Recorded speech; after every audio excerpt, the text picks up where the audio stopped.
എത്തിയിരിക്കുന്നത്. സ്വർണ്ണത്തിൽ വീതി, തങ്കം കൊണ്ട് നിർമ്മിച്ച വീടുകൾ.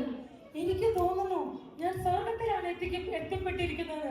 ഓ, എനിക്ക് വയ്യ. ഞാൻ ഇപ്പോൾ തന്നെ അങ്ങോട്ട് കടക്കുന്നതിന് വേണ്ടി ഒരുപാട് ആഗ്രഹിക്കുന്നുണ്ട്. എത്രയും പെട്ടെന്ന് എനിക്ക് ആ സ്വർണ്ണ തെരുവീതിയിലേക്ക് എത്തിച്ചേരണം. ആ തങ്ക മാളികയിൽ എനിക്ക് താമസിക്കണം. മകളെ അന്നമ്മേ, നിന്റെ പേര് ജീവപുസ്തകത്തിലുണ്ടോന്ന് ഞാൻ നോക്കട്ടെ? ഞാനും കൂടെ നോക്കണം. വേണ്ട. കർത്താവേ, അന്നമ്മയുടെ പേര് ഞാൻ ജീവപുസ്തകത്തിൽ കാണുന്നില്ല. അയ്യോ, എന്റെ പേര് ജീവപുസ്തകത്തിൽ കാണുന്നില്ലെന്നോ? അന്നമ്മേ, നിനക്ക് വേണ്ടി ഇവിടെ സ്ഥലം ഒരുക്കിയിരിക്കുന്നു. അയ്യോ, ഒരിക്കലുമില്ല. ഞാൻ ഭൂമിയിലായിരുന്നപ്പോൾ എന്തെല്ലാം ചെയ്തു എന്നറിയാമോ? ആ ബാസിലോക്ക് ചെംസ്ഫോർഡിൽ നിന്ന് വരുന്നതിന്റെ കഷ്ടപ്പാട് എനിക്ക് മാത്രമേ അറിയൂ. ഞാനാണ് അവിടെ ഏറ്റവും ആദ്യം ചർച്ചിൽ വന്നുകൊണ്ടിരുന്നത്.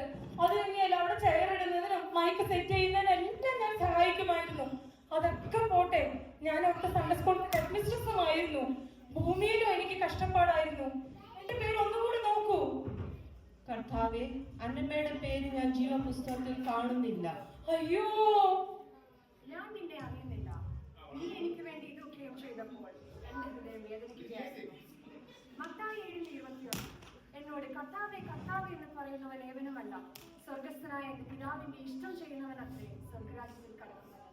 മത്തായി 6:1 മനുഷ്യർ കാണേണ്ടതിന് നിങ്ങളുടെ നീതിയെ അവരുടെ മുൻപിൽ ചെയ്യാതിരിക്കാൻ സൂക്ഷിപ്പീൻ, അല്ലാഞ്ഞാൽ സ്വർഗത്തിലുള്ള നിങ്ങളുടെ പിതാവിന്റെ പക്കൽ നിങ്ങൾക്ക് പ്രതിഫലമില്ല. നീ പ്രവർത്തിച്ചതിനൊക്കെ ഭൂമിയിൽ പ്രതിഫലം ലഭിച്ചിരിക്കുന്നു. എന്റെ രാജ്യത്തിൽ വരുവാൻ നിനക്ക് അവകാശമില്ല. അയ്യോ, ഭൂമിയിൽ എനിക്ക് കഷ്ടപ്പാട്, ഇവിടെയും എനിക്ക് നിത്യനരകമാണോ? അയ്യോ അയ്യോ അയ്യോ.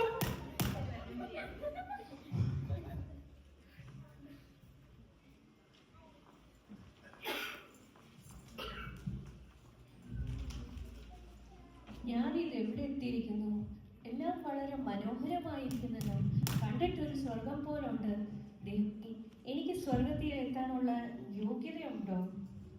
മേഴ്സി, നിന്റെ പേര് ജീവപുസ്തകത്തിൽ ഉണ്ടോന്ന് ഞാൻ പരിശോധിക്കട്ടെ?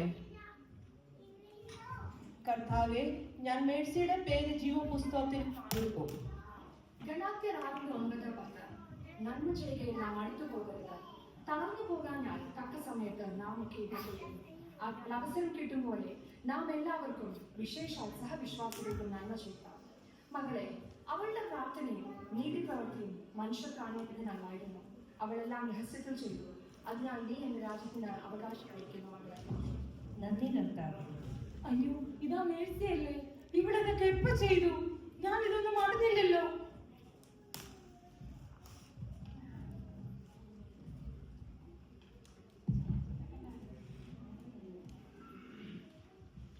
Hello guys, welcome to my YouTube channel yoyo vlogs. ഇതാണ് നമ്മൾ വളരെ നാളുകളായി കാത്തിരുന്ന സ്ഥലം ഗൈസ്. ഇതാണ് നമ്മുടെ സ്വർഗം. ഇതാ നോക്കൂ, എനിക്ക് തോന്നുന്നു നിങ്ങൾക്ക് കാണാമെന്ന്. ഇതെന്താ അനങ്ങുന്നതെന്ന് എനിക്ക് അറിയത്തില്ല ഗൈസ്. വളരെ ലക്ഷങ്ങൾ കൊടുത്ത് വാങ്ങിച്ചതാണ്. പക്ഷെ ഇത് എനിക്ക് ഞാൻ ഇരിക്കുന്നത് പോലെ അത് ശരിയാവുന്നില്ല ഗൈസ്. എന്നാലും നിങ്ങൾക്ക് നല്ലതായിട്ട് കാണാമെന്ന് ഞാൻ വിചാരിക്കുന്നു ഗൈസ്. ഇവിടെ നോക്കൂ, നിങ്ങൾ തന്നെ കാണൂ. അതിമനോഹരമായ സ്ഥലമാണ് ഗൈസ്. പൂന്തോട്ടങ്ങൾ, അരുവികൾ, തോടുകൾ. എനിക്കിതിനെ കുറിച്ച് വർണ്ണിക്കാൻ ഇനി വാക്കുകളില്ല ഗൈസ്. എനിക്ക് തോന്നുന്നു അവിടെ രണ്ടുപേരും നിൽപ്പുണ്ട്. കർത്താവ് ദൂതനുമാണെന്ന് തോന്നുന്നു ഗൈസ്. നമുക്ക് ബാക്കി വിശേഷങ്ങൾ അവരോട് ചോദിക്കാം. അതിനു മുമ്പേ എന്റെ ചാനൽ ഇനി സബ്സ്ക്രൈബ് ചെയ്യാത്തവരുണ്ടെങ്കിൽ എത്രയും പെട്ടെന്ന് സബ്സ്ക്രൈബ് ചെയ്യേണ്ടതാണ് ഗൈസ്. നമുക്ക് അകത്തേക്കുള്ള സമയമായിരിക്കുന്നു. നമുക്ക് ബാക്കി വിശേഷങ്ങൾ അകത്ത് ചെന്ന് നമുക്കത് കാണാം. അയ്യോ, ഇതാ യൂട്യൂബർ അല്ലേ വരുന്നത്?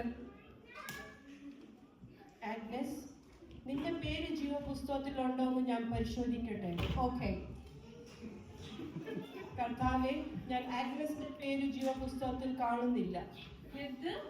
ഒന്നുകൂടി ചൊല്ലി നോക്കൂ, കാണാതിരിക്കില്ല. ആഗ്നസ്, നിന്നെ ഞാൻ അന്നേ നോട്ടമിട്ട് വെച്ചതാണ്. ഞാൻ അങ്ങോട്ടേക്കില്ല. ഇങ്ങോട്ടാണ് വരേണ്ടത്. നിന്റെ ഫോളോവേഴ്സ് ഇവിടെ നിനക്കായി കാത്തിരിക്കുന്നു. ഒന്നുകൂടി ഒന്ന് നോക്കൂ, കാണാതിരിക്കില്ല. കർത്താവേ, ഞാൻ ആഗ്നസിന്റെ പേര് ജീവപുസ്തകത്തിൽ കാണുന്നില്ല. എന്റെ പൊന്നു കർത്താവ്, എനിക്ക് വേണ്ടി ഞാൻ എന്തെല്ലാം കാര്യങ്ങൾ ചെയ്തു. എത്ര പ്രോഗ്രാം ഞാൻ ഹോസ്റ്റ് ചെയ്തിരിക്കുന്നു. കഴിഞ്ഞ ആഴ്ച കൂടെ ഞാൻ ഇഷ്ടംപോലെ വീഡിയോ ഇട്ടിരുന്നല്ലോ, ഒരു ഭിക്ഷക്കാരനെ സഹായിക്കുന്നതൊക്കെ ആയിട്ട്. അതൊന്നും നീ കണ്ടില്ലേ കർത്താവേ? എന്റെ ചാനൽ ഒന്ന് സബ്സ്ക്രൈബ് ചെയ്ത് നോക്കൂ. മകളെ, നീ ലോകത്തെ നിശ്ചയം ചെയ്തപ്പോൾ നീ എന്നെ മറന്നു, എന്റെ പിതാവിനെയും മറന്നു. 1 യോഹന്നാൻ 2:15-17 ലോകത്തെയും ലോകത്തിലുള്ളതിനെയും സ്നേഹിക്കരുത്. ഒരുവൻ ലോകത്തെ സ്നേഹിക്കുന്നുവെങ്കിൽ അവന് പിതാവിന്റെ സ്നേഹമില്ല. ജഡമോഹം, കൺമോഹം, ജീവിതത്തിന്റെ പ്രതാപം, ഇങ്ങനെ ലോകത്തിലുള്ളതെല്ലാം പിതാവിൽ നിന്നല്ല ലോകത്തിൽ നിന്നത്രയാകുന്നു. യാക്കോബ് 4:4.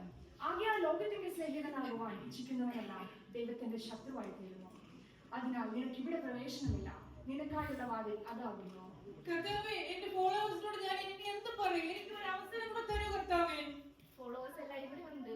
വരൂ. കർത്താവേ, എന്നെ കൊണ്ടുവരൂ, വരൂ, കർത്താവേ. Guys, നമുക്ക് നമ്മൾ ഉദ്ദേശിച്ച സ്ഥലത്ത് എത്തിച്ചേരാൻ പറ്റിയില്ല ഗൈസ്. നമ്മൾ മറ്റൊരു സ്ഥലത്തേക്കാണ് എത്തിച്ചേർന്നിരിക്കുന്നത്. എന്റെ യൂട്യൂബർ ഒന്ന് നിർത്തുമോ? നിത്യ യാതനാ സ്ഥലത്താണ് നമ്മൾ എത്തിയിരിക്കുന്നത്. ഇവിടെയെങ്കിലും നിന്റെ ഇതൊന്ന് അവസാനിപ്പിക്കാൻ പറ്റുമോ? ശിശുക്കളെ എന്റെ അടുക്കൽ വരുവാൻ വിടുവിൻ.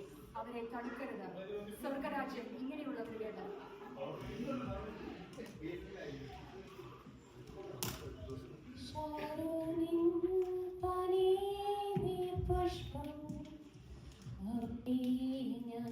ഇത് നമ്മുടെ ഗായികയല്ലേ വരുന്നത്?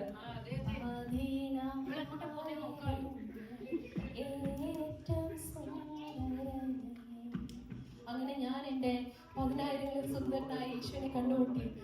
എനിക്ക് സന്തോഷമായി. ഫിലോമിനെ, സമാധാനമായിരിക്കും. ഞാൻ നിന്റെ പേര് ജീവപുസ്തകത്തിൽ ഉണ്ടോ എന്ന് നോക്കട്ടെ. അതെ, നോക്ക്. എന്റെ പേര് ഫിലോമിന ഫെർണാണ്ടസ്. അവിടെ നോക്കി സമയം കളയേണ്ട ആവശ്യമില്ല.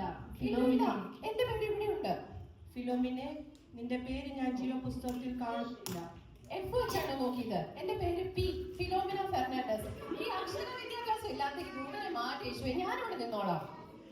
കർത്താവേ, ഞാൻ ഫിലോമിനയുടെ പേര് ജീവപുസ്തകത്തിൽ കാണുന്നില്ല. അതെങ്ങനെ ശരിയാവും? ഞാനല്ലേ ഈ സഭയിലെ ആദ്യ വിശ്വാസി. എന്റെ കുടുംബമാണ് പാസ്റ്ററെ സപ്പോർട്ട് ചെയ്ത് നിന്നത്. ഞാനായിരുന്നു ഇവിടുത്തെ കൊയർ സ്ഥാപിച്ചത്. ഇവിടുത്തെ പാട്ടുകളെല്ലാം പാടി എല്ലാ ആരാധനകളും നയിച്ചത് ഞങ്ങളുടെ കൊയറായിരുന്നു. ഞങ്ങളുടെ കൊയറിൽ എത്ര ആൾക്കാർക്ക് സമാധാനം ലഭിച്ചു, എത്ര രോഗികൾ സൗഖ്യമായി, എന്തോ ഒരു ഭൂതങ്ങളാണ് അലറി ഓടിയത്. എന്നിട്ട് എന്റെ പുസ്തകത്തിൽ ഇല്ലെന്നോ? എനിക്ക് വിശ്വസിക്കാൻ കഴിയില്ല. പിന്നെ കർത്താവേ, ഞാൻ ഫിലോമിനയുടെ പേര് ജീവപുസ്തകത്തിൽ കാണുന്നില്ല. നിന്റെ കഠിന പ്രയത്നങ്ങളെല്ലാം മനുഷ്യരുടെ പ്രശംസയ്ക്ക് വേണ്ടിയായിരുന്നു. അത് നിനക്ക് ലഭിക്കുകയും ചെയ്തു. ഫിലിപ്പിയർ 2:3-4. ശാഠ്യത്താലോ ദുരഭിമാനത്താലോ ഒന്നും ചെയ്യാതെ താഴ്മയോടെ ഓരോരുത്തൻ മറ്റുള്ളവരെ തന്നേക്കാൾ ശ്രേഷ്ഠം എണ്ണിക്കൊള്ളുകയും. ഓരോരുത്തൻ സ്വന്തം ഗുണമല്ല മറ്റുള്ളവന്റെ ഗുണം കൂടെ നോക്കണം. എനിക്ക് വിശന്നു, ഭക്ഷിപ്പാൻ തന്നില്ല. ദാഹിച്ചു, നിങ്ങൾ കുടിപ്പാൻ തന്നില്ല. നഗ്നനായിരുന്നു, എന്നെ ഉടുപ്പിച്ചില്ല. ഈ ഏറ്റവും ചെറിയതിൽ ഒരുത്തന് ചെയ്യാത്തിടത്തോളമല്ല എനിക്കുമാകുന്നു ചെയ്യാനുള്ളത് എന്ന് ഞാൻ സത്യമായി നിങ്ങളോട് പറയുന്നു. നിത്യദണ്ഡനത്തിലുള്ള വാതിലാണ് നിനക്ക് വേണ്ടി തുറക്കപ്പെട്ടിരിക്കുന്നത്. അതിനാണ് നീ അവകാശമായിരിക്കുന്നത്. കർത്താവെ, അങ്ങനെ പറയില്ല. ഞാൻ ഈ ആർക്കെങ്കിലും ഒന്ന് കിടന്നോട്ടെ. പ്ലീസ് പ്ലീസ് കർത്താവെ. ഫിലോമിനെ, നിനക്ക് ഇങ്ങോട്ട് വരാം. അയ്യോ, പറ്റത്തില്ല, ഞാൻ വരത്തില്ല. ഫിലോമിന, നിന്റെ പേര് അവിടെ ഇല്ലെന്ന് പറഞ്ഞു. വേഗം വരുന്നുണ്ട്. അന്നമ്മേ, നമ്മൾ എന്തൊക്കെ ചെയ്തു അന്നമ്മേ, എന്നിട്ട് നമ്മൾ ഇവിടെ എത്തിയോ? അതൊന്നും കർത്താവ് കണ്ടില്ല. ഞാൻ എത്ര വീഡിയോസ് ഇട്ടതാണ്. എന്തൊരു കഷ്ടം കർത്താവേ. ഇനി അതൊന്നും പറഞ്ഞിട്ട് കാര്യമില്ല.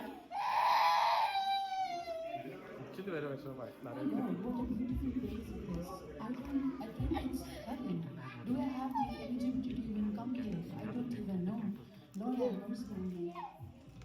ലില്ലി, നിന്റെ പേര് ജീവപുസ്തകത്തിൽ ഉണ്ടോ എന്ന് ഞാൻ നോക്കട്ടെ. കർത്താവേ, ഞാൻ ലില്ലിയുടെ പേര് ജീവപുസ്തകത്തിൽ കാണുന്നു. ലില്ലിയുടെ പേര് ജീവപുസ്തകത്തിൽ അവൾ എന്താണ് ചെയ്തത് സഭയില്? ആർക്കറിയാം ഇവൾ എന്താ ചെയ്തത്? നമ്മൾ സഭയിൽ വന്നതിന് കമാന്നൊരു അക്ഷരമുണ്ട്. നമ്മൾ ഉണ്ടോന്ന് പോലും അവിടെ അറിയത്തില്ല. സത്യം, എന്തൊരു ഭാഷയായിരിക്കും. അവൾ കേട്ട വചനം പ്രായോഗികമാക്കിയവരാണ്. അവൾ ഒന്നും വെട്ടിപ്പിടിക്കാൻ പോയിട്ടില്ല, എല്ലാം വിട്ടുകൊടുക്കുന്നവളായിരുന്നു. ലൂക്കോസ് 6:35. നിങ്ങളോ ശത്രുക്കളെ സ്നേഹിക്കുകയും അവർക്ക് നന്മ ചെയ്യുകയും ഒന്നും പകരം വെച്ചിരിക്കാതെ കടം കൊടുക്കുകയും എന്നാൽ നിങ്ങളുടെ പ്രതിഫലം വളരെയാകും. നിങ്ങൾ അച്ഛൻ്റെ മക്കളാകും. അവൻ നന്ദി കെട്ടവരും ദുഷ്ടന്മാരോടും ദയാലുവാകും. ആരെയും സ്നേഹം കിട്ടിയില്ല എന്ന പരിഭവമില്ലാതെ അവൾ ക്രിസ്തുവിൽ എല്ലാവരെയും നിസ്വാർത്ഥമായി സ്നേഹിച്ചു. എബ്രായർ 6:10-11. ദൈവം നിങ്ങളുടെ പ്രവൃത്തിയും വിശുദ്ധന്മാരെ ശുശ്രൂഷിക്കുന്നതിനാലും തന്റെ നാമത്തോട് കാണിച്ച സ്നേഹവും മറന്നു കളയുവാൻ തക്കവണ്ണം അനീതിയുള്ളവനല്ല. എന്നാൽ നിങ്ങൾ ഓരോരുത്തർ പ്രത്യാശയുടെ പൂർണ്ണതയും നിശ്ചയം പ്രാപിപ്പാൻ അവസാനത്തോളം ഒരുപോലെ ഉത്സാഹം കാണിക്കേണ്ടതിനാണ് ഞാൻ ആഗ്രഹിക്കുന്നു. മകളെ, എന്റെ പിതാവിന്റെ സന്നിധിയിലേക്ക് ഒന്ന് ചേർത്തിട്ടുണ്ടായി. ഇവൾ ഇതൊക്കെ എപ്പോ ചെയ്തു? ആർക്കറിയാം, നമ്മളോട് ഒരു വാക്ക് പറഞ്ഞു പോലും ഇല്ല. എന്തൊരു സെൽഫിഷ് ഇവള്.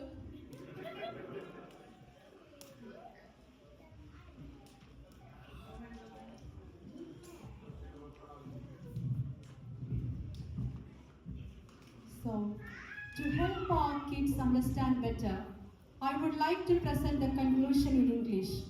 As we saw in the skit, even though the characters held the position of Sunday school head, choir leader and media blogger in the church, also they were all well known for the work they do for God. Still, they did not enter into the kingdom of God. But why? The reason was that their deeds were done to please people, not God. They were more focused on seeking recognition and praise from others rather than serving with pure hearts for God's glory. Their actions were driven by publicity. They wanted to be seen, admired, and praised always. But the Bible warns us in Matthew 6 verse 1 and 2. Be careful not to practice your righteousness in front of others to be seen by them. If you do, you will have no reward from your Father in heaven. When we seek the approval of people, we miss out on God's eternal reward. And not only that, they were seeking fame, but also they let selfishness take root in their hearts. They were more concerned with their image than with humbling themselves before God. James 4 verse 6 tells us that God opposes the proud but shows favor to the humble. Moreover, their love for the world also played a big part in their downfall. 1 John chapter 2 15 to 17 tells us that not to love the world or anything in the world. If anyone loves the world, love for Father is not in them. Dear kids, it's not the world's applause that matters, but our relationship with God, our humble and selfless nature, and living a holy life that pleases the God matters a lot to get into the kingdom of God. God bless. വിളിക്കപ്പെട്ടവർ അനേകർ, തിരഞ്ഞെടുക്കപ്പെട്ടവരോ ചുരുക്കം. സ്വയം നീതിക്കാരായ ചില വ്യക്തികൾ തങ്ങളുടെ ജീവിതത്തിൽ ചെയ്ത ചില പുണ്യപ്രവർത്തികൾ സ്വർഗത്തിലേക്കുള്ള പ്രവേശനം ഉറപ്പാക്കിയിരിക്കുന്നത് നിലച്ചിരിക്കുന്നു. എന്നാൽ കർത്താവിന്റെ തുലാസിൽ അവരുടെ ജീവിതത്തിലെ പുണ്യപ്രവർത്തികൾ എത്രത്തോളം മേന്മയുള്ളതായിരുന്നു നമുക്ക് മനസ്സിലാക്കുവാൻ കഴിഞ്ഞു. ദൈവസിംഹാസനത്തിന് മുമ്പിൽ ഒന്നും മറഞ്ഞിരിക്കുകയില്ല. നമ്മുടെ ജീവിതം ഒരു തുറന്ന പുസ്തകം പോലെ പ്രദർശിക്കപ്പെടും. ആകയാൽ നമ്മൾ ഇരുട്ടത്ത് പറഞ്ഞതെല്ലാം വെളിച്ചത്ത് കേൾക്കും. അറകളിൽ വെച്ച് ചെവിയിൽ മന്ത്രിച്ചത് പുരകളിൽ ഘോഷിക്കുമെന്ന് എഴുതിയിരിക്കുന്നത് പോലെ സർവ്വ രഹസ്യങ്ങളും അന്ന് പരസ്യമാക്കപ്പെടും. ആ സിംഹാസനത്തിന് മുമ്പിൽ പതറാതെ നിൽക്കുവാൻ ദൈവം നമ്മെ ഓരോരുത്തരെയും സഹായിക്കുമാറാകട്ടെ. അന്ന് നല്ല ദാസനെ, നല്ല ദാസിയെ എന്ന് വിളിച്ച് ദൈവം നമ്മെ സ്വീകരിക്കുമോ? നമ്മുടെ ജീവിതത്തെ നമുക്ക് ശോധന ചെയ്യാം. നാം ഓടിയതും അധ്വാനിച്ചതും ഒന്നും വൃഥാവായി പോകാതെ ആദ്യത്തേതിലും നമ്മുടെ അവസാനം ഏറ്റവും നന്നായിരിക്കേണ്ടതിനും ദൈവം നമുക്ക് വേണ്ടി ഒരുക്കിയിരിക്കുന്ന നിത്യരാജ്യത്തേക്കുള്ള പ്രവേശനം നാം ആരും നഷ്ടമാക്കി കളയാതെ നമുക്ക് വേണ്ടി കർത്താവ് ഒരുക്കിയിരിക്കുന്ന ആ വിരുദ്ധ പ്രാപിപ്പാൻ ദൈവം നമ്മെ ഏവരെയും പ്രാപ്തരാക്കട്ടെ എന്ന് പ്രാർത്ഥിച്ചും ആഹ്വാനിച്ചും കൊണ്ട് ഈ സ്കിറ്റ് ഞങ്ങളിവിടെ സമാപനം കുറിക്കുന്നു. ദൈവം നമ്മെ അനുഗ്രഹിക്കുമാറാകട്ടെ.